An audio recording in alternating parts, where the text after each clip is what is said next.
Biomolecules की study कर रहे थे फ्रेंड्स। और बायोमोलिकुल्स में हम लोग पढ़ चुके थे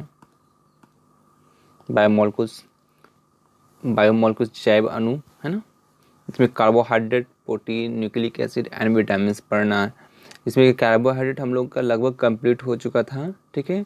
तो फिर भी कार्बोहाइड्रेट को फिर एक बार रिवाइज कर लेते हैं। कार्बोहाइड्रेट क्या है? कार्बोहाइड्रेट पॉलीहाइड्रोक्सी एल्डिहाइड और पॉलीहाइड्रोक्सी कीटोन, है ना। तो इसके बारे में स्टडी किया कर चुके थे हम लोग। कार्बोहाइड्रेट, इसका जो फार्मूला होता है इसको याद रखिएगा, CH2O एम्पिरिकल फार्मूला, है ना। राइबोज का जो फार्मूला होता है, हम लोग राइबोज और डीऑक्सी राइबोज के बारे में स्टडी करेंगे कहाँ पे? डीएनए जब पढ़ेंगे उसमें, ठीक है। राइबोज शुगर और deoxy ribose, ribose sugar RNA में पाया जाता है और डीऑक्सी राइबोज शुगर जो है डीएनए में पाया जाएगा, ठीक है। ये किस में पाया जाएगा? आरएनए में, और ये जो है डीएनए में, ठीक है। और चलिए, होता है क्या है कि यहाँ पे जो OH है इसमें मिसिंग होता है, ठीक है। OH जो है इसमें मिसिंग होता है डीऑक्सीराइबोज में। इसका स्ट्रक्चर के बारे में भी देखेंगे।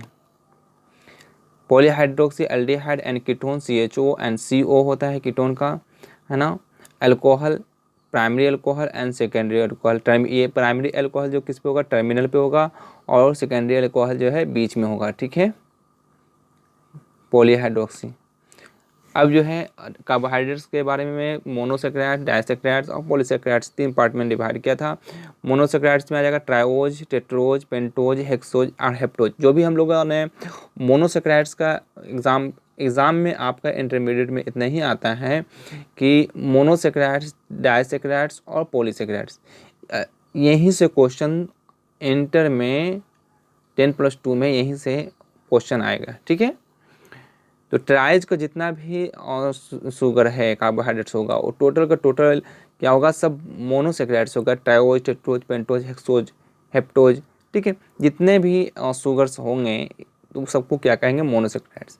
और डाइसेक्राइड्स कैसे बनेगा? जब 2 मोनोसेक्राइड्स जुड़ेगा तो उसे क्या बोलेंगे? डाइसेक्राइड्स। और 2 से ज़्यादा जुड़ेगा तो पॉलीसेक्राइड्स, ठीक है। पॉलीसेक्राइड, हेट्रोपॉलीसेक्राइड्स और होमोपॉलीसेक्राइड्स, टू पार्ट में डिवाइड किया मैंने, ठीक है। हेट्रोपॉलीसेक्राइड्स में डिफरेंट रिपीट्स होगा, यानी कि कोई ट्राई और टेट्रोज मिलकर बना होगा, ठीक है, इस टाइप का। जैसे पेप्टाइडोग्लाइकेन, है ना, पेप्टिडोग्लाइकेन जो कि बैक्टीरिया में पाया जाता है, पेप्टिडोग्लाइकेन, ठीक है। और इसमें जो है होमोपॉलीसेक्राइड्स में सेम रिपीटिंग होगा। अगर जैसे ग्लूकोज है तो ग्लूकोज का ही रिपीटिंग यूनिट्स होगा, तो उसको बोलेंगे होमोपॉलीसेक्राइड्स। जैसे स्टार्च हो गया, काइटिन हो गया, ग्लाइकोजन हो गया एंड सेलुलोज हो गया। ये याद रखिएगा, होमोपॉलीसेक्राइड्स को starch, chitin, glycogen and cellulose. बाकी ये है मोनोसेक्राइड और लिगोसेक्राइड्स, पॉलीसेक्राइड्स, है ना। स्वाद के आधार पर वर्गीकरण शर्करा नहीं, अशर्करा, मीठा स्वाद और बिना मीठा वाला।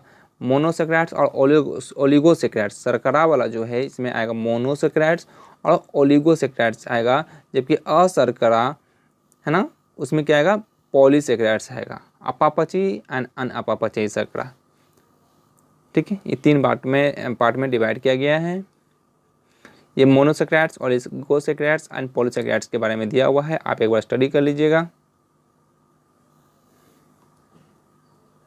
पॉलीसेक्राइड्स का एग्जांपल देखिए, सेलुलोज और स्टार्च, है ना। और ओलिगोसेक्राइड्स का एग्जांपल दिए हुए हैं सुक्रोज, माल्टोज एंड लैक्टोज, है ना। ये सब आ जाएगा ओलिगोसेक्राइड्स में। और मोनोसेक्राइड में ग्लूकोज, मैनोज एंड फ्रुक्टोज। कुछ याद रखे या नहीं रखे, लेकिन जो है आपका जो प्रॉब्लम बनेगा यहाँ से, एग्ज़ाम में जो आएगा यहाँ से आएगा, ठीक है, यहाँ से आएगा, यहाँ से आएगा। ये जो एग्जाम्पल दिया हुआ है आप इसे याद कीजिए, ठीक है। प्रकृति में 20 प्रकार के, लगभग प्रकृति में 20 प्रकार के होते हैं मोनोसेक्राइड्स, ठीक है। 2 से 100 तक का जो भी जल अपघटन करने पर मोनोसेक्राइड्स प्राप्त होगा उसे क्या कहेंगे? ओलिगोसेक्राइड्स। लेकिन 2 का जनरली मैंने बताया है, 2 का तो इतना याद रखिएगा, डाइसेक्राइड्स, ये एग्जाम में आता है। स्वादहीन एवं जल में अविलय होता है। पॉलीसेक्राइड्स जो क्या होता है? स्वादहीन होता है, इसमें कोई स्वाद नहीं होता है।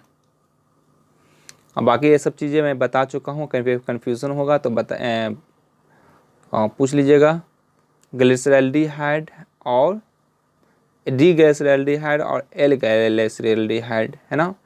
अगर देखिए एसिमेट्रिक कार्बन है ना, कार्बन का चारों वैलेंसी अलग अलग ग्रुप से अटैच्ड हो, इसको एसिमेट्रिक कार्बन बोलते हैं, कायरल कार्बन बोलते हैं, असममित कार्बन बोलते हैं। ऑप्टिकली क्या होता है, एक्टिव होता है, प्रकाशीय सक्रिय होता है।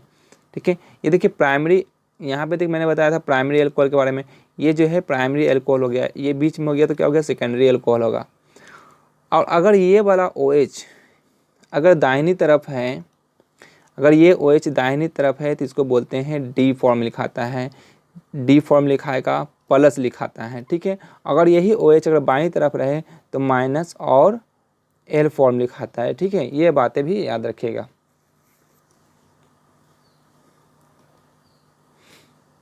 फिर कीटोज में बताया मैंने, डाइहाइड्रोक्सी एसीटोन, कोई सिमेट्रिक कार्बन इसमें नहीं है। और एक क्वेश्चन में आप पूछा जैसे ग्लूकोज का दे देगा, फ्रुक्टोज का स्ट्रक्चर दे देगा, आप बोलेगा कि इनमें बताइए कायरल कार्बन आइटम या असममित कार्बन आइटम की संख्या कितनी है, आप लोग पता कर लीजिएगा। ठीक है, ये टेट्रोज के बारे में है, सब देख लीजिएगा, एक बार रिवाइज कर लीजिएगा। यहाँ पे मैं आता हूँ। ठीक है, चलिए ट्राइओज में याद करेंगे, गाल ग्लिसरॉल्डिहाइड अभी बताया था, एंड धा डाइहाइड्रोक्सी एसीटोन है ना, इरीथर 02 है ना, रिब अरे जाइलाई 02323, ऑल अल्टर गलक मान गुल इड गालताल, इस तरीके से याद रखेंगे, 02324243424 है ना। ज़रा ध्यान रखिएगा, पहले जीरो आता है, इसके बाद 2, उसके बाद 3, फिर 2 3, उसके बाद फिर यहाँ से जो है गुल से क्या हो जाएगा 4 2 4 3 4 2 3 4 है ना। इस तरीके से याद कीजिएगा। इसमें क्या होगा ना, 2 वाला जितना भी इसमें है वो क्या हो जाएगा, कट जाएगा है ना, बाकी जो बच गया 2 का वाला के हटा दीजिए, बाकी जो बच गया यहाँ पे आ जाएगा। इस तरीके से आप लोग इसको, इस टेबल को लिख कर रख लीजिएगा, याद कर लीजिएगा, आगे काम देगा। अभी 12th में तो उतना खास नहीं है, जो बता दे रहा हूँ वहीं से आंसर आएगा। ठीक है, यहाँ पे फिशर प्रोजेक्शन है, 1 नंबर कार्बन और 5 नंबर कार्बन से जो है हमारा ये बनता है, बॉन्ड का फॉर्मेशन होता है, और इस तरीके से ये एक पायरानोज रिंग बना देगा। ठीक है, खूब अच्छे तरीके से समझ चुके होंगे, पीछे क्लास में नहीं समझ में आया तो एक बार रिवाइज कर लीजिएगा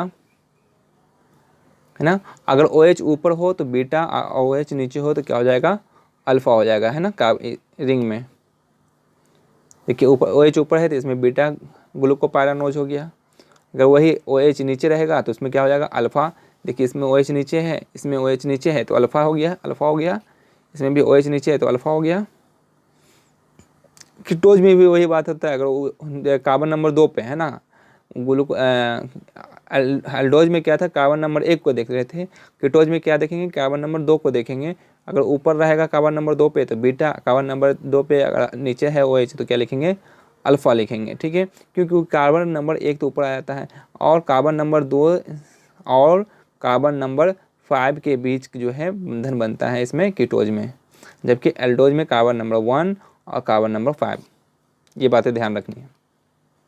ठीक है, बाकी जो स्ट्रक्चर है, डाइसैकेराइड्स का एग्जांपल देख लीजिएगा, माल्टोज वगैरह जो बता दिया है यहाँ पे, सेलुलोज हैं, कार्बोहाइड्रेट्स ये भी बता चुका है, आइसोमर, इपीमर, एनोमर्स के पिछले क्लास में कल ही बताया गया है। ठीक है, आइसोमर्स में क्या होता है, जैसे कि फंक्शनल ग्रुप अलग अलग होगा, बाकी कार्बन की संख्या क्या होगी, एक ही होगी है ना। जैसे ग्लूकोज एंड फ्रुक्टोज का जो एग्जांपल है यहाँ पे, फ्रुक्टोज का स्ट्रक्चर हो गया, ये किसका है, ग्लूकोज का स्ट्रक्चर है। ठीक है, ये आपका फिर बताया था, एपीमर्स के बारे में बताया था कि किसी एक कार्बन में डिफरेंस हो है ना, किसी एक कार्बन पे। और जनरली देखिएगा जब इसका बनाइएगा, देखिएगा कार्बन नंबर 2 पे ही चेंजिंग आता है। जैसे इन दोनों में ले, देखिए कार्बन नंबर 2 पे चेंजिंग आ रहा है, इन दोनों में देखिए तो ये भी 3 पे और 2 पे तो गलत हो गया, एक ही नंबर पे आना चाहिए। इन दोनों में देखिए तो इसमें कार्बन नंबर 2 पे, इन दोनों में देखिए तो ये कार्बन नंबर 2 पे। अगर इन दोनों में देखिए तो ये दोनों एपीमर नहीं है। क्यों? क्योंकि यहाँ पे अगर 4 तो बराबर है तो 3 भी और 2 भी चेंज हो रहा है, तो ये दोनों एपीमर नहीं होगा। इन दोनों की बात करें तो ये दोनों भी एपीमर होगा, क्योंकि यहाँ पे कार्बन नंबर 2 पे ही चेंजिंग आएगा। ठीक है, तो किसी एक कार्बन में OH जो है अलग हो, है ना, difference in orientation of OH का ओरिएंटेशन में क्या हो, अंतर हो एट एनी वन कार्बन, है ना, other than anomeric carbon. Anomeric carbon को अगर हटा दे तो, ठीक है, एनोमेरिक कार्बन यानी डिफाइन, एनोमेरिक कार्बन किसको कहते हैं, जो से रिंग वाला जो है ना उसको बोलते हैं anomeric. Anomers difference of configuration of OH at anomeric carbon. Anomeric carbon में जो OH का जो डिफरेंस होगा, है ना, उसी को क्या कहेंगे, एनोमर्स कहेंगे। इसमें चेंजिंग क्या होगा, अल्फा और बीटा कंडीशन होता है। C1 जो है किसके लिए, पैरानोज के लिए, और C2 जो है फ्यूरानोज के लिए। ठीक है, ये बातें हम लोग पढ़ चुके थे। आज का जो स्टडी करना है ये सब भी देख लिए थे, वही चीज़ अभी जो बताया है।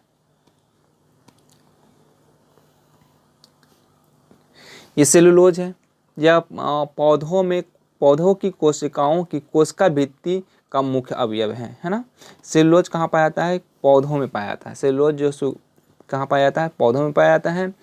हमारा जो अपेंडिक्स था, अपेंडिक्स में सेलुलोज का पाचन हुआ करता था। जब इंसान जो है पेड़ पौधे पे डिपेंड करता था, घास पत्ती फूल खाता था, तो उसमें सेलुलोज पाया जाता है, तो वहाँ पे अपेंडिक्स में सेलुलोज का पाचन होता था। अब चूँकि हाँ ये क्या हो गया है कि हम लोग यूज नहीं करते हैं, तो वो काम नहीं करता है। ठीक है, अब वो फालतू हमारे शरीर में है, उसका कोई काम नहीं है। ठीक है, यह बीटा डी ग्लूकोज से बना होता है। सेलुलोज किससे बना होता है, बीटा डी ग्लूकोज से बना होता है।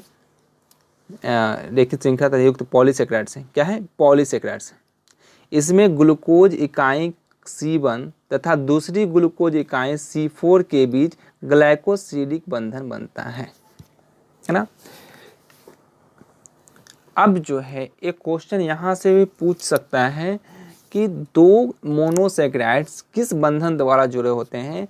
तो यहाँ पे हम बताएंगे कि दो मोनोसेकेराइड्स जो है ग्लाइकोसाइडिक बंधन के द्वारा जुड़े रहते हैं। ठीक है, ये इंपॉर्टेंट बात है, इसको याद रखना है। दो मोनोसेकेराइड्स ग्लाइकोसिडिक बंधन के द्वारा जुड़े हुए रहते हैं। और सेलुलोज में जो बंधन होगा वो कौन सा होगा, beta 1,4 glycosidic bond, glycosidic bond. ठीक है, ये याद रखना है, ग्लाइकोसिडिक बंधन द्वारा। और आपके लेवल का यही होगा कि ये पॉलीसेकेराइड से पौधों में पाया जाता है। ठीक है, कहाँ पर, कोशिका भित्ति के मुख्य अवयव है।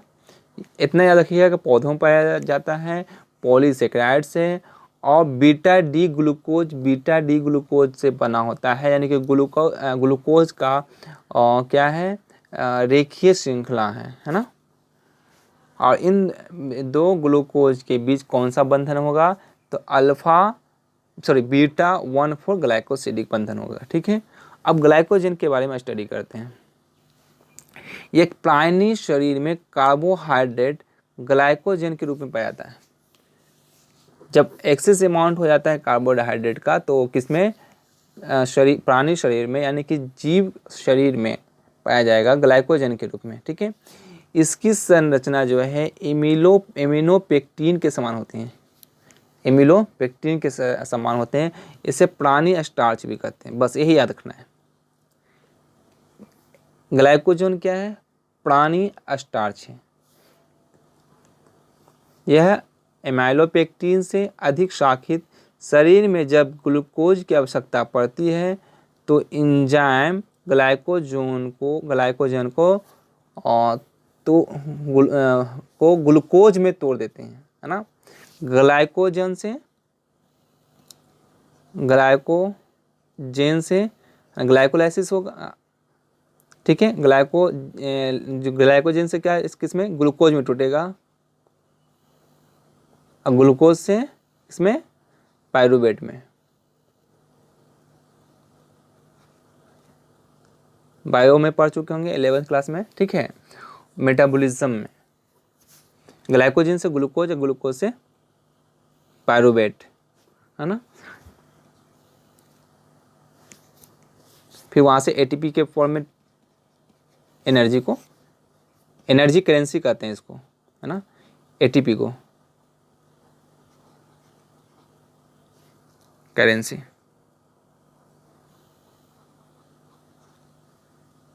एडिनोसिन फुल फॉर्म होता है एडिनोसिन ट्राइफॉस्फेट, इसका फुल फॉर्म याद रखिएगा। एडीपी का फुल फॉर्म क्या होगा? Adenosine diphosphate.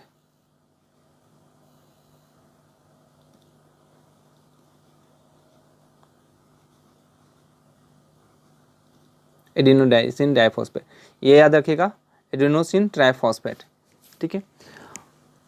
ग्लाइकोजन यकृत, मांसपेशियों, मस्तिष्क, ईस्ट तथा कवक में मिलता है।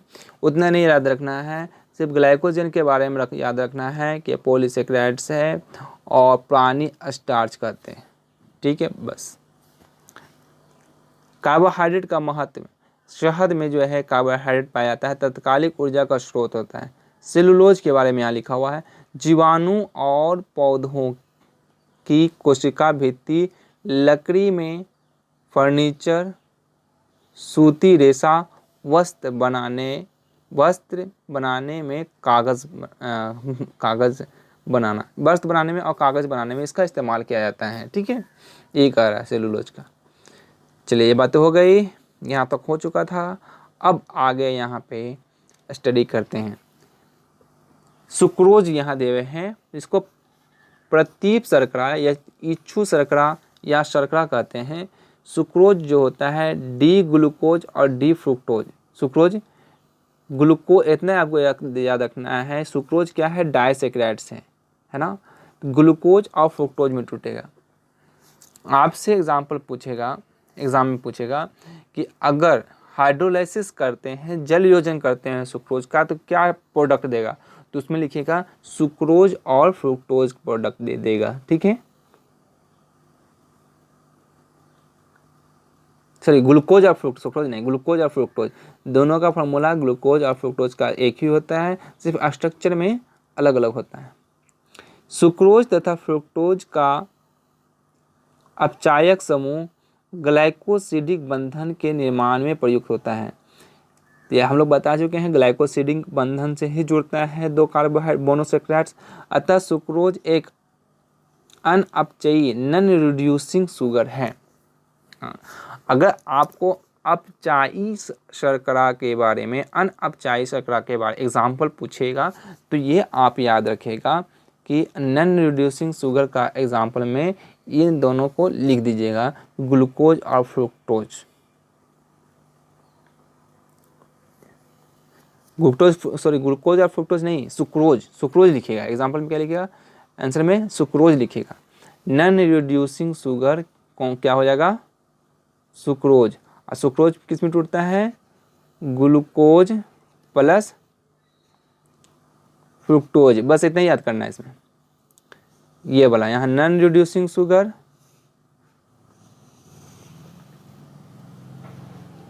नॉन रिड्यूसिंग शुगर, अनअपचायी शर्करा। एग्जाम्पल क्या हो गया? सुक्रोज। और सुक्रोज का जल योजन करेंगे तो किस में टूटेगा? ग्लूकोज और फ्रुक्टोज में, ठीक है। बस ये याद करना है। आगे देखिए, ये आपका सुक्रोज का स्ट्रक्चर दिया हुआ है। ये बीच में जो है ग्लाइकोसिडिक लिंकेज, ग्लाइकोसिडिक बंधन द्वारा जुड़ा हुआ है। अल्फा डी ग्लूकोज और बीटा डी फ्रुक्टोज, ठीक है। ये ग्लूकोज है और ये क्या है? फ्रुक्टोज है। माल्टोज यहाँ पे है। तो ग्लूकोज का कार्बन 1 C1 कार्बन दूसरे ग्लूकोज के अणु के C4 कार्बन से जुड़ा हुआ है। यह एक अपचायी शर्करा है, ठीक है, रिड्यूसिंग शुगर है। एग्जाम्पल क्या हो जाएगा? माल्टोज। और माल्टोज किसमें? ग्लूकोज प्लस ग्लूकोज, ये याद रखिएगा, ये याद रखना है। क्या याद रखना है इसमें? माल्टोज किसका एग्जाम्पल है? रिड्यूसिंग शुगर का, है ना। और माल्टोज को अगर जल योजन करते हैं तो ग्लूकोज और ग्लूकोज में टूटता है, ठीक है।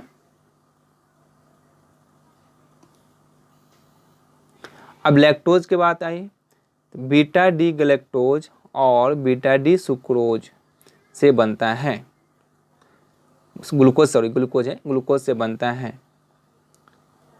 यह भी क्या है? अपचायी शर्करा है, रिड्यूसिंग शुगर है। लैक्टोज भी क्या है? रिड्यूसिंग शुगर है। लैक्टोज क्या है? रिड्यूसिंग शुगर है।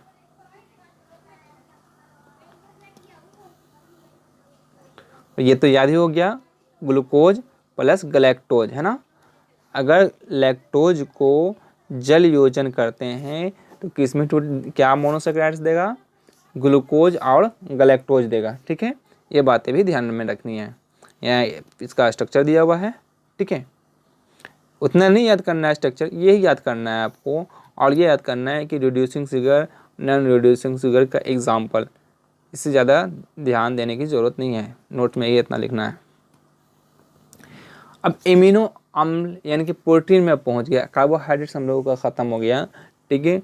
और अब हम लोग प्रोटीन के बारे में स्ट्रक्चर करते हैं। तो प्रोटीन पढ़ने से पहले हम लोग जानते हैं एमिनो अम्ल के बारे में, ठीक है। तो हम लोग क्लास में एमिनो अम्ल पढ़ चुके हैं, तो मैं यहाँ पे ज़्यादा डिस्कशन नहीं करूँगा। आर जो है पार्श्व साइड चेन है, पार्श्व श्रृंखला होता है। आर ग्रुप जो पार्श्व श्रृंखला है। COOH ये मेन चेन हो गया, और NH2 ऐसा ही ना बताया था हमें, यहाँ बताया था CH COOH और NH2, यहाँ पे आर ग्रुप, ये चीज़ बताया था। लेकिन ये जो फॉर्म लिखा हुआ ये क्या बताया था? मैंने गलत बताया था। अगर हम यहाँ पे प्लस कर देते हैं तो ये फॉर्म जो हो गया यहाँ 3 होगा, तो सही हो जाएगा, ठीक है। और अगर मैं यहाँ से इस हाइड्रोजन को हटाकर यहाँ पे माइनस कर देता हूँ, तब यह जो है ज्विटर आयन के फॉर्म में हो जाएगा। किस आयन के फॉर्म में होगा? ज्विटर आयन के फॉर्म में हो गया, ठीक है।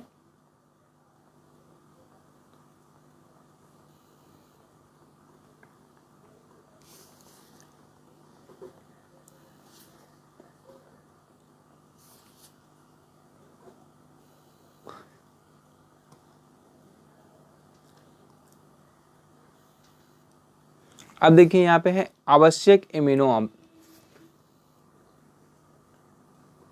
इसेंशियल एमिनो एसिड, आवश्यक एमिनो अम्ल। तो वे एमिनो अम्ल जो शरीर में संश्लेषित नहीं होते हैं, हमारे शरीर में इसका संश्लेषण नहीं, सिंथेसिस नहीं हो पाता है, तथा जिनको भोजन के द्वारा लेना क्या होता है? आवश्यक होता है, भोजन के द्वारा अलग से लेते हैं, उसे क्या कहते हैं? आवश्यक एमिनो अम्ल। जैसे मैंने बताया था लो HRK WIF MTV, ये 10 आवश्यक एमिनो अम्ल हैं। देखिए यहाँ पे एग्जांपल में दिया वायलिन एंड ल्यूसिन, ये हो गया हमारा वायलिन और ये हो गया ल्यूसिन, है ना। देखिए यही दोनों एग्जांपल में दिए हुए, तो आपको तो पूरा याद हो गया, है ना। ल्यूसिन, हिस्टिडीन, आर्जिनिन, है ना। इस तरीके से पूरा 10 का 10 आपको याद है, अच्छी बात है, ठीक है। आवश्यक एमिनो अम्ल, तो वे अमीनो अम्ल जो शरीर में संश्लेषित नहीं हो सकते हैं उसे आवश्यक एमिनो अम्ल कहते हैं, और ठीक है। और अनावश्यक एमिनो अम्ल, वे अमीनो और अम्ल जो शरीर में संश्लेषित हो सकते हैं, है ना। यानी कि ये जो है LHRK WIF और MTV, इन एमिनो अम्ल को छोड़कर बाकी जितने भी अमीनो अम्ल हो जाएंगे वो क्या हो जाएंगे? अनावश्यक एमिनो अम्ल। जिसे एग्जांपल में दिया हुआ है ग्लाइसिन और एलानिन। अगर हम इसको याद कर लेंगे तो हम मुझे पता चल जाएगा ना कि कौन कौन हमारा अनावश्यक एमिनो अम्ल है। ज्विटर आयन, अभी बताया था ज्विटर आयन किसे कहते हैं? ये हमारा ज्विटर आयन है। देखिए यहाँ पे जो है NH3 प्लस में है, और यहाँ पे COO माइनस में है, और CH है, यहाँ R ग्रुप है। ये हमारा ज्विटर आयन के फॉर्म में हो गया। इनके बारे में बताया गया था, इसके बारे में बताया था गया था, ठीक है। ये प्रोटोनेटेड बताए थे, इसको डीप्रोटोनेटेड बताया था, इस फॉर्म को, है ना। चलिए, और इसमें कुछ नहीं है, देख लीजिए, पढ़ लीजिए। प्रोटीन के बारे में, एमिनो अम्ल ख़त्म हो गया। प्रोटीन के बारे में, ये अल्फ़ा एमिनो अम्ल के बहुलक होते हैं। प्रोटीन क्या होता है? बहुलक होता है, यानी कि एमिनो अम्ल से जुड़कर ही प्रोटीन बनता है। और जब जुड़ेगा तो बीच में एक बंधन बनेगा, उस बंधन को क्या कहते हैं? पेप्टाइड बंधन कहते हैं। ये एक दूसरे से पेप्टाइड बंधन द्वारा जुड़े रहते हैं। वे पॉलीपेप्टाइड जिनमें 100 से अधिक एमिनो अम्ल का अम्ल अवशेष होते हैं, उनका आणविक द्रव्यमान कितना होता है? 10,000 से अधिक होता है, प्रोटीन कहलाता है। तो क्वेश्चन पूछेगा कि प्रोटीन का जो है आणविक द्रव्यमान कितना होता है, तो प्रोटीन का आणविक द्रव्यमान 10,000 के आसपास या 10,000 से ऊपर होता है। 100 से ज़्यादा अगर इम्यूनो अम्ल जुड़ता है तो उसे क्या कहते हैं? प्रोटीन कहते हैं। प्रोटीन किसका बहुलक है? तो प्रोटीन एमिनो अम्ल का बहुलक है। ये प्रोटीन में एमिनो अम्ल किस बंधन द्वारा जुड़े होते हैं? तो प्रोटीन में एमिनो अम्ल पेप्टाइड बंधन द्वारा जुड़े होते हैं। यहाँ से 3-4 क्वेश्चन बन गया आपका, ठीक है। अब पेप्टाइड बंधन के बारे में डिस्कशन कर लेते हैं। पेप्टाइड बंधन क्या है? पेप्टाइड बंधन एमाइड बंधन होता है, जो एमिनो अम्ल के COOH समूह तथा दूसरे एमिनो अम्ल के NH2 समूह से संयोग से बनता है, ठीक है। जैसे कि मैं एमिनो अम्ल ले लेता हूँ, यहाँ पे C, यहाँ लिख देता हूँ NH3+, है ना, और यहाँ लिख देता हूँ COOH होता है ना, COH, ये हो गया C, यहाँ H, NH3+, यहाँ COOH, यहाँ H और यहाँ R, यहाँ R। और इन दोनों के बीच जो बंधन बनेगा इसमें, ठीक है, ये देखिए H है ना, COOH यहाँ और NH2 यहाँ। अब यहाँ से ये निकलेगा H2O के, H2O निकल जाएगा, H2O यहाँ से निकालिए, ठीक है। जब H2O निकल जाएंगे, ये OH निकल गया, यहाँ से एक हाइड्रोजन और निकल जाएगा, ठीक है। यहाँ बच गया CO, यहाँ बच गया, देखिए ये वाला जो पॉइंट, ये जो है ये यहाँ ये CO हो गया, और बाकी यहाँ से NH बचेगा, यहाँ NH हो गया। इन दोनों के बीच बंधन बन गया। ये जो बंधन बना आपको, इसी को कहते हैं पेप्टाइड लिंकेज। बाकी ये ज्यों का त्यों रह गया। H है ना, यहाँ से क्या निकलेगा? NH2 कर दो, इसको प्लस हटा देते हैं। यहाँ से क्या निकल गया? हाइड्रोजन। यहाँ से क्या निकल गया? OH, H2O हो गया, ठीक है। तो यहाँ पे क्या बंधन बन जाएगा?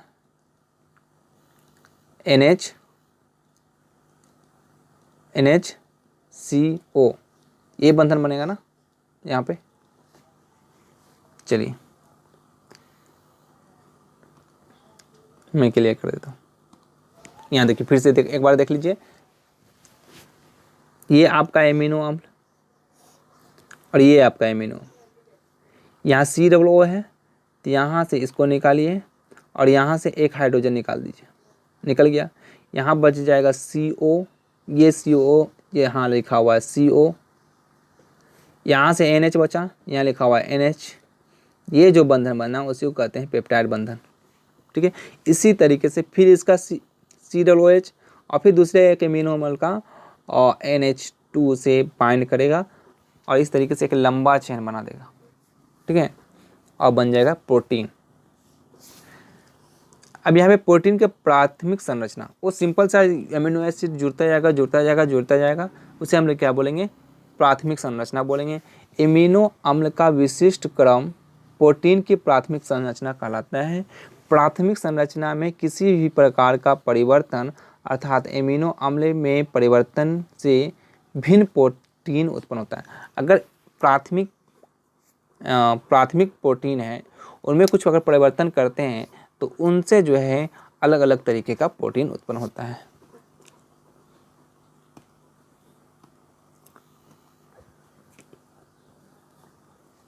यहाँ देखिए द्वितीयक संरचना किसका, प्रोटीन का। प्रोटीन की द्वितीयक संरचना का संबंध उस आकृति से है जिसमें पॉलीपेप्टाइड श्रृंखला विद्यमान होती है। ठीक है, पॉलीपेप्टाइड, बहुत सारा बड़का बड़का पेप्टाइड जुड़ा हुआ है ना, लंबा सा। इसमें एक खास बात है, अल्फा हेलिक्स संरचना। ठीक है, दो तरीके का भिन्न प्रकार की संरचनाएं होती हैं द्वितीय संरचना में। अल्फा हेलिक्स संरचना तो इसमें लाइनस पॉलिंग द्वारा 1951 में दी गई थी। एक साइंटिस्ट का नाम है लाइनस पॉलिंग। इसमें आर समूह बड़ा होता है, जो आर ग्रुप जो होता है वो लंबा लंबा बहुत बड़ा बड़ा होता है। ठीक है, पॉलीपेप्टाइड श्रृंखला में सभी संभव हाइड्रोजन बंधन बन सकते हैं। जितना भी हाइड्रोजन बंधन बन सकता है वो सभी हाइड्रोजन बंधन पॉलीपेप्टाइड श्रृंखला में बन सकता है। अल्फा हेलिक्स संरचना की बात कर रहे हैं। अब जो ये हाइड्रोजन बंधन बनेगा किनके बीच बनेगा भाई, है ना। ये देखिए यहाँ पे लिखा हुआ है पॉलीपेप्टाइड श्रृंखला दक्षिणावर्ती पेन के समान। यहाँ देखिए ये दिखा हुआ पेन है, ये यहाँ से घुमा है ना, दक्षिणावर्ती पेन के समान, दक्षिणावर्ती पेन के समान मुड़ी रहती है, जिससे प्रत्येक एमिनो अम्ल का विशिष्ट NH समूह, है ना, कुंडली के अलगले घुमाव पर स्थित CO समूह के साथ हाइड्रोजन बंधन बनाता है। यहाँ देखिए एक जो CO बंधन CO होगा, जो हमारा पॉलीपेप्टाइड चेन में जो CO बच गया और NH जो बच गया था NH, तो उनके बीच जो है हाइड्रोजन बंधन बनेगा। जो हमारा यहाँ पीछे आते हैं, ये CO बच गया, ये इन CO और NH जिससे कुंडलित होगा तो NH के बीच क्या होगा, हाइड्रोजन बंधन, यहाँ पे हाइड्रोजन बंधन बन जाता है। ठीक है, NH के बीच।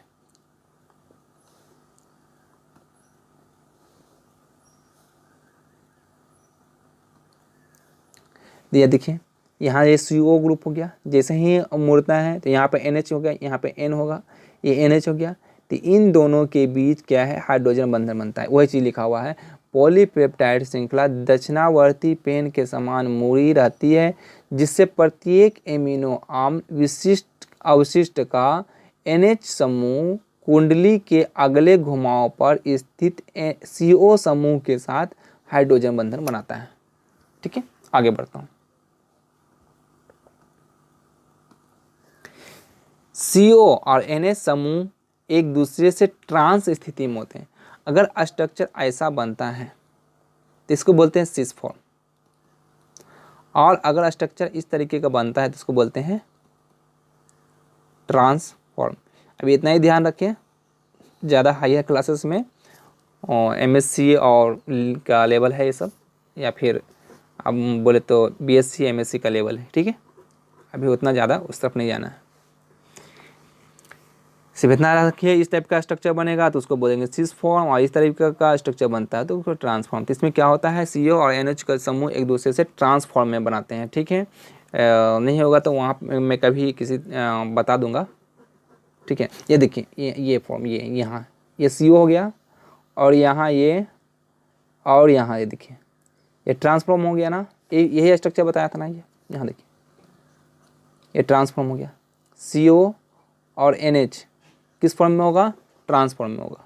अगर ये स्ट्रक्चर ऐसे होता ये सिस फॉर्म हो जाएगा। ठीक है, अगर स्ट्रक्चर कुछ इस तरीके का बनता तो ये किस फॉर्म में होता, सिर्फ सिस फॉर्म में होता। लेकिन यहाँ देखिए स्ट्रक्चर इस तरीके का बन रहा है।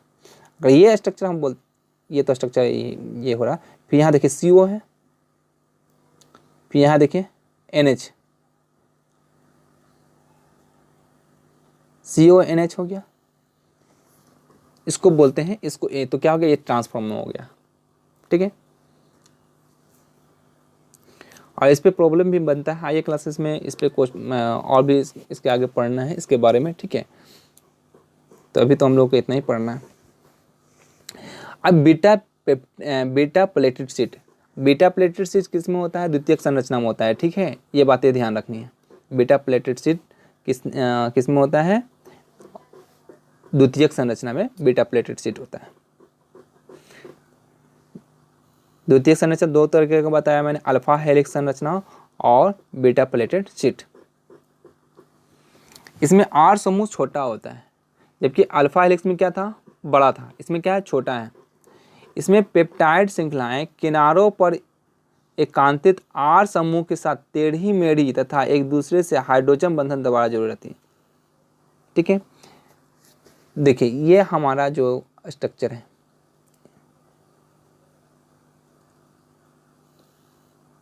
ठीक है, ये बात बोल रहा है पेप्टाइड श्रृंखलाएं किनारों पर, पेप्टाइड जो श्रृंखला के जो किनारों पर जो है आर समूह के साथ, जो आर समूह जो होता है उनके साथ टेढ़ी मेढ़ी, टेढ़ा मेढ़ा होता है, ठीक है। ये जो आर हो गया, ये देखिए, ये आर समूह है ना, यही आर समूह है ना, उसके साथ जो है टेढ़ा मेढ़ा जुड़ा हुआ रहता है, टेढ़ी मेढ़ी तथा एक दूसरे से हाइड्रोजन बंधन द्वारा जुड़ी रहती है। और एक दूसरे से ये देखिए यहाँ पे जो है ओ जो है और इसका NH के बीच क्या है, हाइड्रोजन बंधन बना दिया, यहाँ हाइड्रोजन बंधन बना दिया, यहाँ हाइड्रोजन बंधन बना दिया, ठीक है। क्योंकि ये क्या होता है, आर ग्रुप छोटा होता है। उदाहरण के लिए सिल्क रेशो में प्रोटीन फाइरियन रेशे है ना, सिल्क रेशा में जो प्रोटीन प्रेजेंट होता है उस प्रोटीन को कहते हैं फाइरियन रेशा, फिरियन के बारे में पढ़ा था, फाइरियन, चलो वही होगा शायद। फाइरियन रेशा जो है ना, किसमें, सिल्क रेशा में प्रेजेंट होता है, किसका एग्जाम्पल है, बीटा प्लेटेड सीट का एग्जाम्पल है, ठीक है।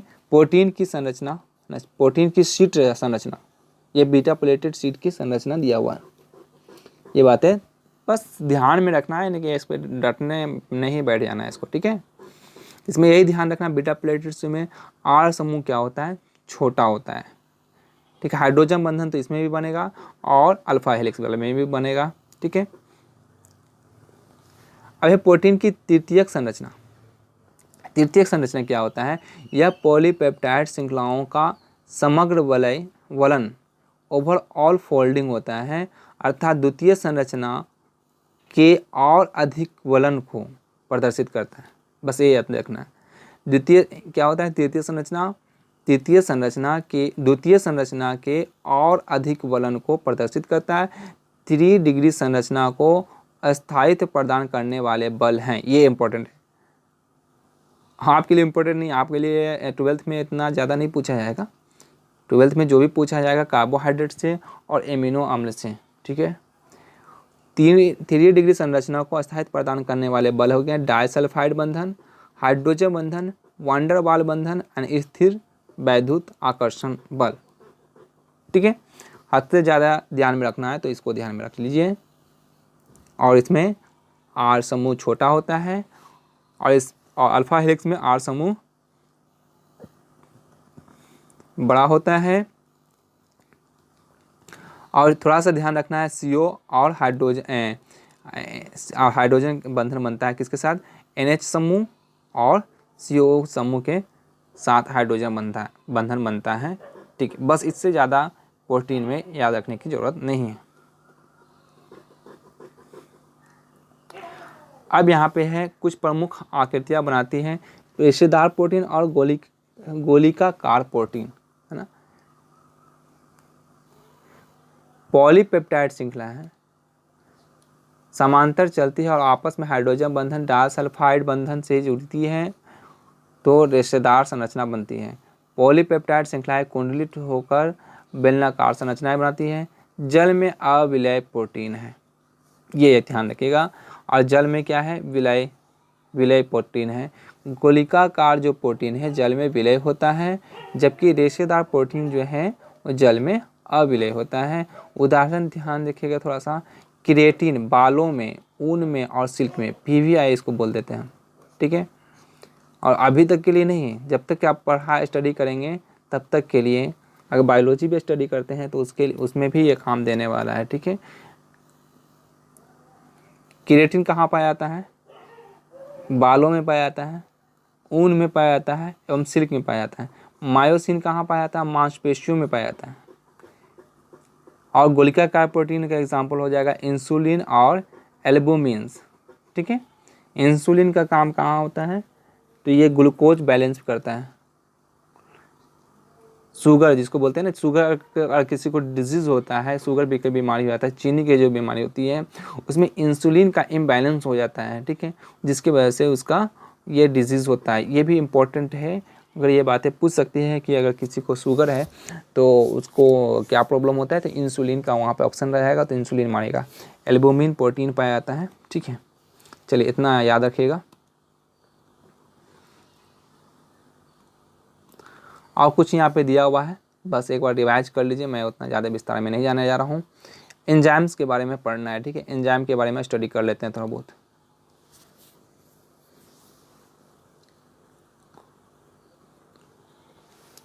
एंजाइम एक्चुअली हम लोग पढ़ चुके हैं एंजाइम के बारे में, कुछ थोड़ा बहुत यहाँ पे देख लेते हैं।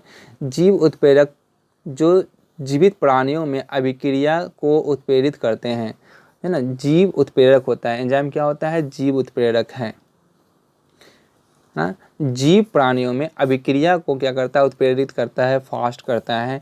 रासायनिक रूप से ये प्रोटीन होते हैं। ये बातें याद रखिएगा।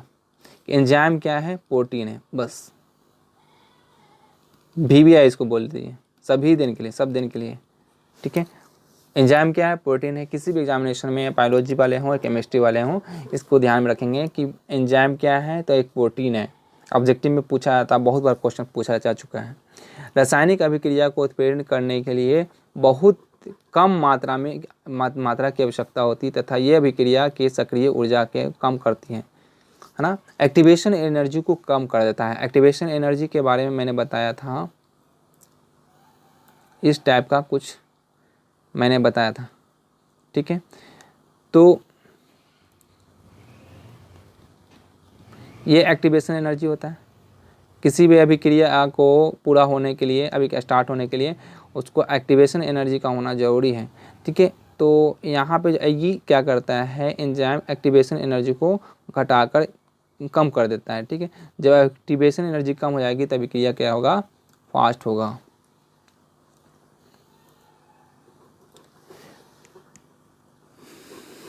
आगे है एंडो एंजाइम, अंतःकोशिकीय एंजाइम। एंडो एंजाइम बोलते हैं इसको, अंतःकोशिकीय एंजाइम। ये कोशिका के अंदर कार्य करते हैं तथा कोशिका द्वारा उत्पन्न होते हैं। एंडो एंजाइम जो है कोशिका के अंदर कार्य करता है और कोशिका द्वारा उत्पन्न होता है।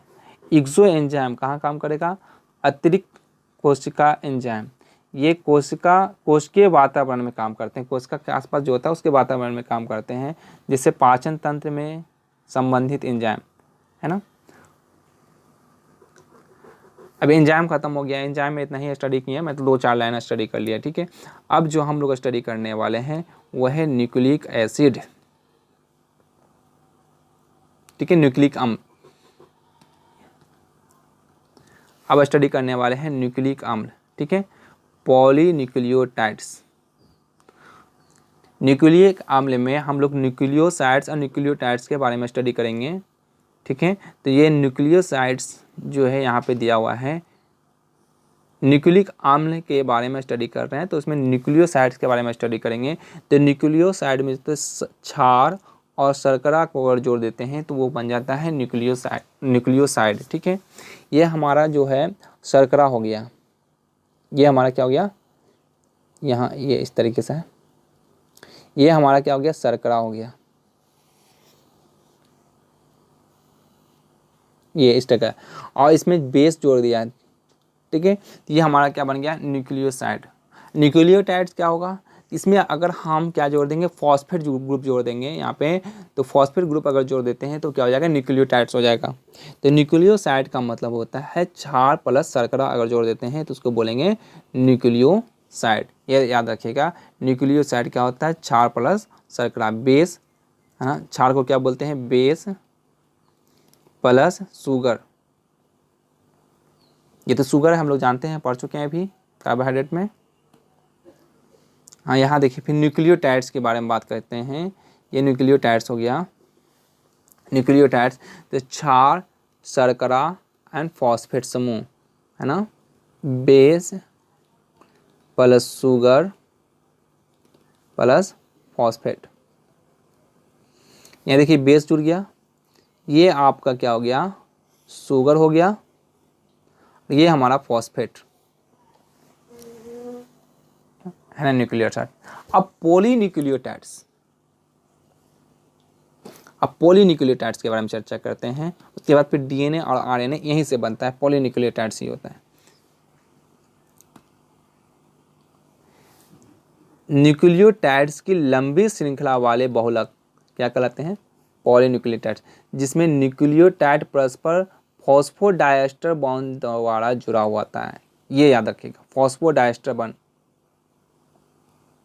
कौन सा बंधन के द्वारा जुड़ा रहेगा, फॉस्फोडाइएस्टर बॉन्ड के द्वारा जुड़ा हुआ रहता है।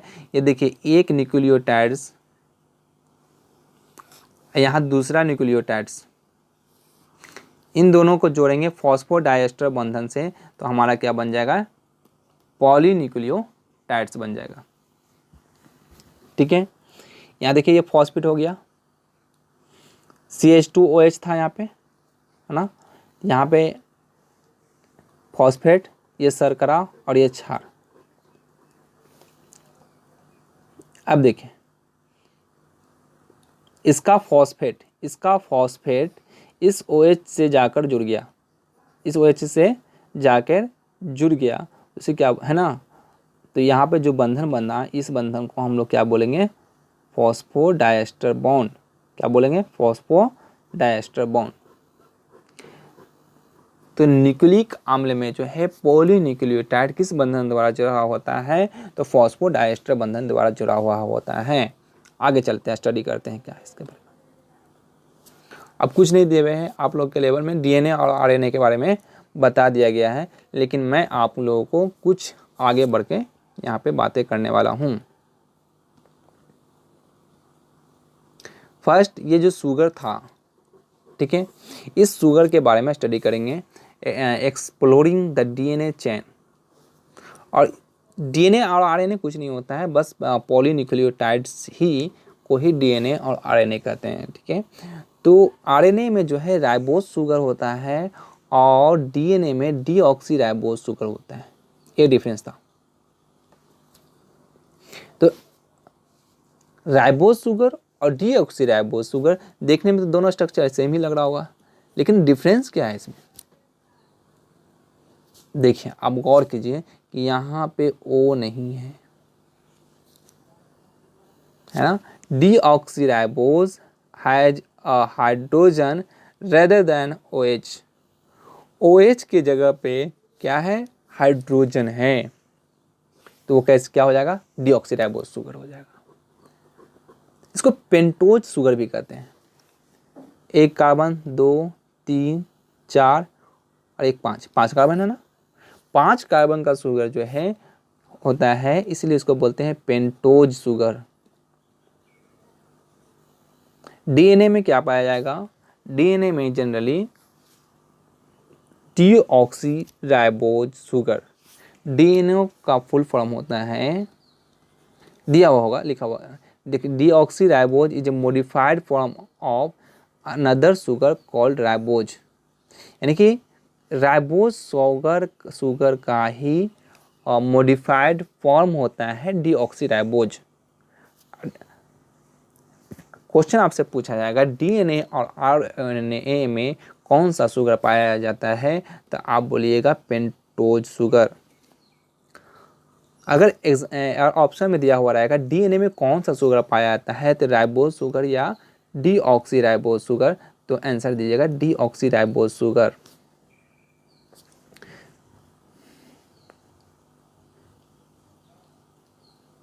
तो डीऑक्सी राइबोज जो नाम पड़ा इसी के कारण पड़ा कि यहाँ पे जो है अल्कोहल क्या है, OH ओ ग्रुप जो है डीऑक्सी हट चुका है, ऑक्सीजन डी मतलब हट गया है ना, oxygen ribose sugar, D oxy ribose, यहीं से हो जाता है। डी मतलब हट गया है, कौन? ऑक्सी मतलब ऑक्सीजन, राइबोज मतलब राइबोज, डी ऑक्सी राइबोज, है ना। डीएनए का फॉर्म हो गया डीऑक्सी राइबो न्यूक्लिक एसिड, है ना। यहाँ आइए, start numbering the carbon to right of the oxygen on the right. यहाँ से जो है आप नंबरिंग कर दीजिए इस शुगर में, 1 2 3 4 5। 5 कार्बन का है, पेंटोज शुगर है। यहाँ पे अल्कोहल अगर यहाँ पे ओ लगा देते हैं तो ये राइबोज शुगर हो जाएगा, लेकिन ये ओ नहीं है तो ये क्या हो जाएगा? Deoxyribose sugar. अब डीएनए और आरएनए को जब हम स्ट्रक्चर बनाते हैं, ये डीएनए का स्ट्रक्चर होता है, तो अगर हम यहाँ लिखते हैं 5 प्राइम तो यहाँ लिखना पड़ता है 3 प्राइम, और यहाँ लिखते हैं 3 प्राइम तो यहाँ लिखना पड़ता है 5 प्राइम। एक एंड 5 प्राइम होता है तो दूसरा एंड जो है वो क्या होता है?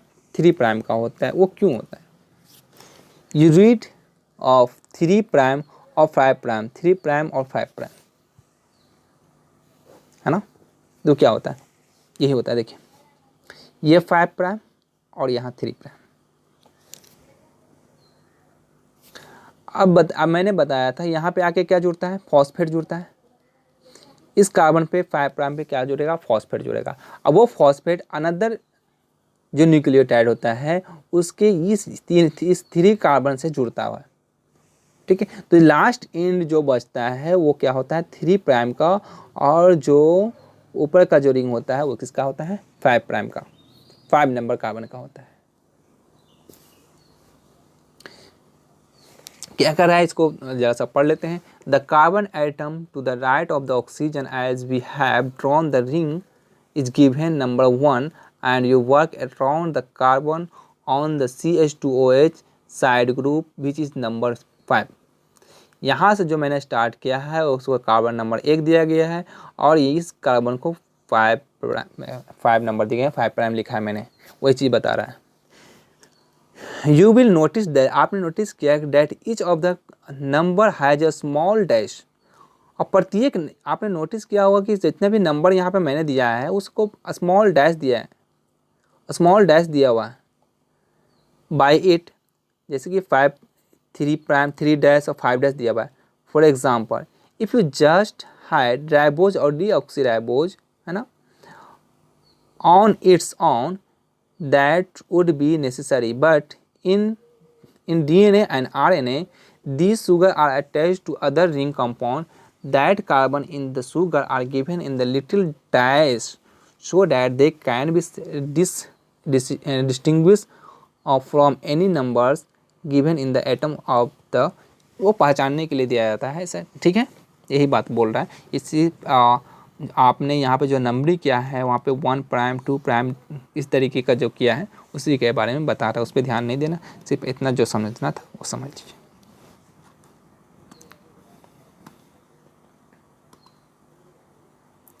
अब देखिए यहाँ पे आके फॉस्फेट मैंने जोड़ दिया, बताया था ना अभी, फॉस्फेट जोड़ दिया। अब ये फॉस्फेट किसी दूसरे शुगर से जुड़ेगा तो इसी यहीं पे आके जुड़ेगा, है ना। अटैचिंग ऑफ द फॉस्फेट, अब attaching of the base and making the nucleotides, अब इसमें बेस जोड़ देंगे यहाँ पे, है ना, तो क्या बन जाएगा?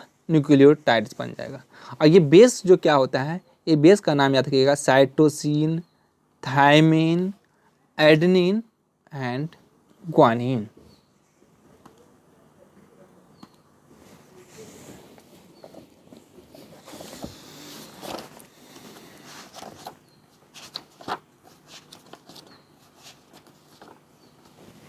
ठीक है,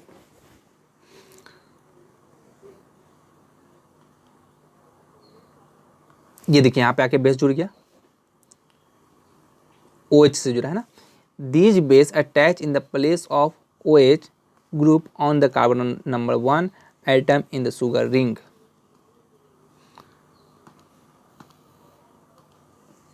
तो बेस का जो होता है 2 तरीके का होता है, बेस जो होगा 2 तरीके का होगा, 2 रिंग फॉर्म में होता है, एक प्यूरीन रिंग होता है, PU मैंने लिखा है यहाँ पे। दूसरा होता है पायरिमिडीन, पायरिमिडीन रिंग होता है, ठीक है। तो प्यूरीन में एडेनिन और ग्वानिन आता है, जबकि पायरिमिडीन में cytosine, cytosine and thymine, cytosine, thymine and uracil. और क्या आएगा, कहाँ चला गया, यूरासिल।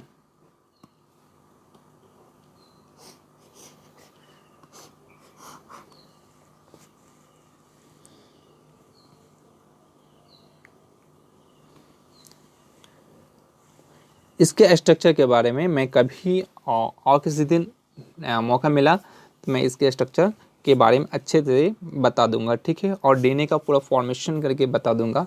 लेकिन अभी फ़िलहाल जो है इतना ही याद रखिए। और एक बात और इसमें याद रखिए, एडेनिन जुड़ेगा किससे के साथ, थायमिन के साथ। एडेनिन और डबल बॉन्ड से। साइटोसिन जुड़ेगा किसके साथ, ग्वानिन के साथ, और वो भी कितना, ट्रिपल बॉन्ड से।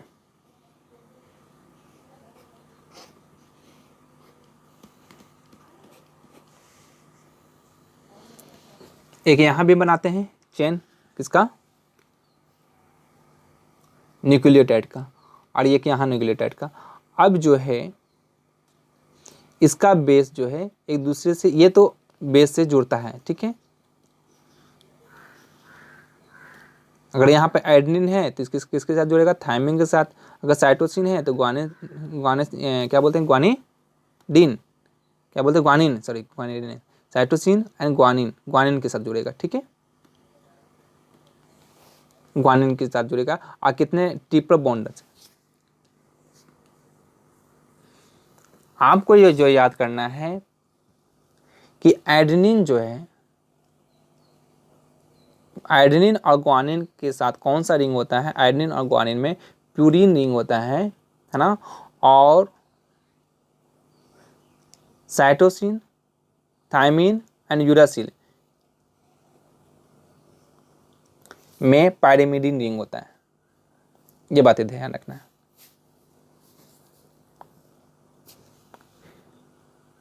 एजी purine and CUT pyrimidine, CUT cut, CUT इस तरीके लिखो, कट, कट हो गया, A G cut, A G purine, A G purine and CUT pyrimidine. यहाँ पे तो बात किया मैंने ए का, जी का, सी का एंड टी का, यू का कहाँ गया। यूरासिल जो है RNA में पाया जाता है। यूरासिल किस में पाया जाता है, RNA में पाया जाता है। किसकी जगह पर, थायमिन की जगह पे। यूरासिल RNA में थायमिन नहीं पाया जाता है, RNA में यूरासिल पाया जाता है।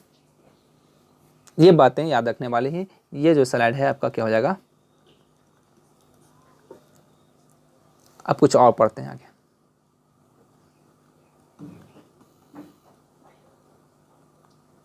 या दो तरीके का न्यूक्लिक अम्ल हो गया, DNA और RNA। DNA का क्या हो गया, डीऑक्सी राइबो न्यूक्लिक एसिड, और RNA का फुल फॉर्म हो गया राइबो न्यूक्लिक एसिड। याद रखना है फुल फॉर्म। ये क्या है, पॉलीन्यूक्लियोटाइड की दोहरी श्रृंखला है ना। इस दोहरी श्रृंखला, कुंडलित श्रृंखला, यह एकल श्रृंखला है, यह सिंगल श्रृंखला है, ठीक है। RNA ये हमने दो बना दिया। इसमें पेंटोज शर्करा D2 डीऑक्सी राइबोज होती है। इसमें पेंटोज शर्करा बीटा डी राइबोज होती है। यहाँ पे क्या होता है, ऑक्सीजन एब्सेंट होता है, कितने नंबर पे, 2 नंबर कार्बन पे, बताया था ना, कहाँ गया, यहाँ देखें, 1 नंबर कार्बन और 2 नंबर कार्बन। 2 नंबर कार्बन पे ऑक्सीजन क्या होता है, एब्सेंट होता है। इसलिए यहाँ लिखा गया है D2 डीऑक्सीराइबोज, यानी कि 2 नंबर कार्बन पे है ना ऑक्सीजन क्या होता है, एब्सेंट होता है, OH की जगह पर सिर्फ H होता है। फिर यहाँ बात लिखिए, प्यूरिन क्षारक एडेनिन तथा ग्वानिन है, पायरिमिडीन क्षारक थायमिन तथा साइटोसिन है। ये बातें आ गई जो भी बताया था मैंने पिछले स्लाइड में। इसमें प्यूरिन क्षारक एडेनिन तथा ग्वानिन है, जबकि पिरिमिडीन जो क्षारक होगा यूरासिल और साइटोसिन होगा। देखिए यहाँ थायमिन नहीं ना है, तो इस थायमिन की जगह पे RNA में यूरासिल होता है। यह मुख्य रूप से कोशिका के केंद्रक में पाया जाता है। DNA कहाँ पाया जाएगा, कोशिका के केंद्रक में पाया जाता है, या कोशिका के साइटोप्लाज्म में पाया जाता है। यानी कि ये स्लाइड भी क्या हो गया, VBI। और सब बातें बताया जा चुका है, सभी बातें एक जगह यहाँ पे एक टेबल में के फॉर्म में है। अब जो है विटामिन्स के बारे में स्टडी करते हैं। हो चुका है ये सब, ये विटामिन्स के बारे में तो बताया जा चुका है बेहतर तरीके से, वही वाला याद कीजिएगा। यहाँ पे मैं सिर्फ एक बार रिवाइज करवा देता हूँ। वे जैव अणुओं का एक समूह है जिसकी थोड़ी सी मात्रा समान उपापचयन अभिक्रिया के लिए तथा मनुष्य व जीवों के जीवन वृद्धि स्वास्थ्य के लिए आवश्यक है। ये जीवों द्वारा नहीं बनाए जाते हैं, यह भोजन द्वारा शरीर में पहुंचाए जाते हैं। इनकी कमी या अभाव से विशेष रोग हो जाते हैं। विटामिन के प्रकार जल और वसा में विलयता के आधार पर, है ना। 2 तरीके का विटामिन मैंने बताया था, एक बताया था जल में विलय और एक बताया था वसा में विलय। Water soluble and fat soluble है ना। वाटर सोल्यूबल विटामिन क्या हो जाएगा आपका, विटामिन बी कॉम्प्लेक्स का जो भी हो गया,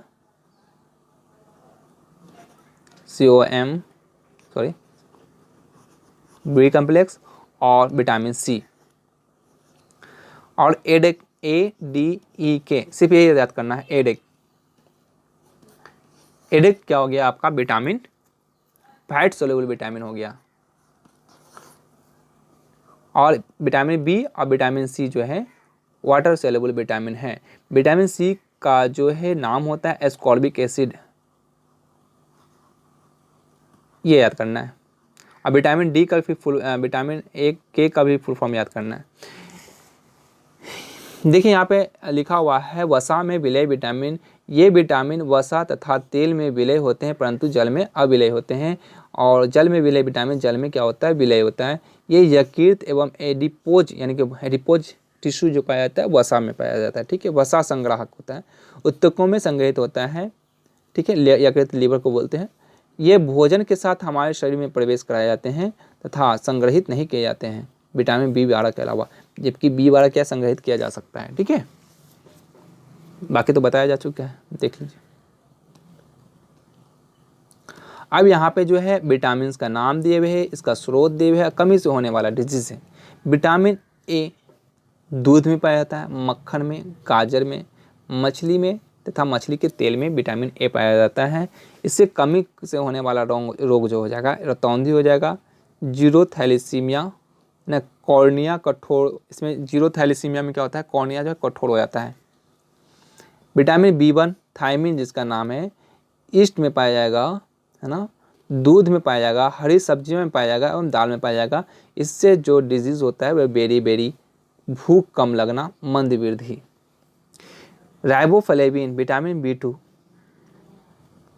दूध में, अंडा में सफ़ेदी, अंडे की सफ़ेदी, यकृत और गुर्दा। ठीक है, किलोसिस मुंह एवं होठों के किनारे पर दरार पड़ना, पाचन क्रिया में अव्यवस्था तथा त्वचा में जलन महसूस होना। विटामिन B6 पेरिडॉक्सिन, ईस्ट, दूध, अंडपीत, दालें, चना में मरोड़ पड़ना, है ना, कॉन्वल्सन।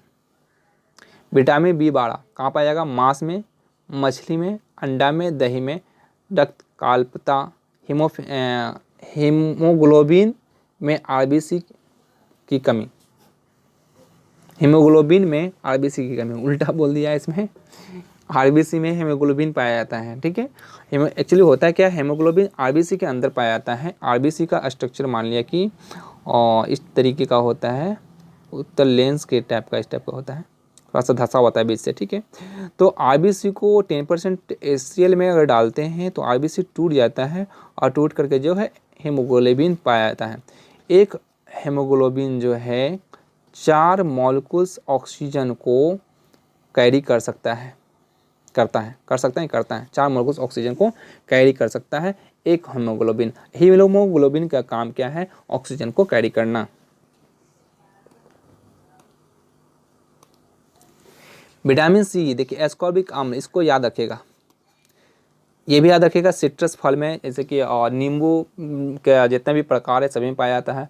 आंवला में, हरी पत्तेदार सब्जियां में, ये याद रखिएगा। सिट्रस फल में जितने भी रसदार फल हैं, जैसे संतरा हो गया, नींबू हो गया, सभी में विटामिन सी पाया जाता है। अस्कर्वी रोग होता है इसकी कमी से, मसूड़ों में रक्त बहना, मसूड़ों से जो रक्त बहता है उसको बोलते हैं अस्कर्वी, ठीक है। विटामिन डी सूर्य के प्रकाश में, हमारा सूर्य के प्रकाश में नहीं पाया जाता, बल्कि सूर्य के प्रकाश में हमारा बॉडी जो है विटामिन डी को फॉर्मेशन और सिंथेसिस करता है, ठीक है। मछली में, अंडपित्त में रिकेट्स डिजीज होता है। विटामिन ई, गेहूं का तेल, सूर्यमुखी का तेल, मांसपेशियों की कमजोरी तथा आरबीसी के भूरेपन,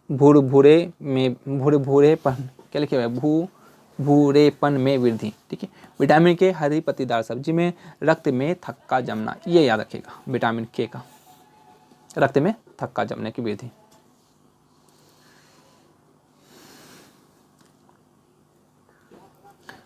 अब खत्म हो गया आपका बहुलक चैप्टर जो है, जैव अणु खत्म हो चुका है।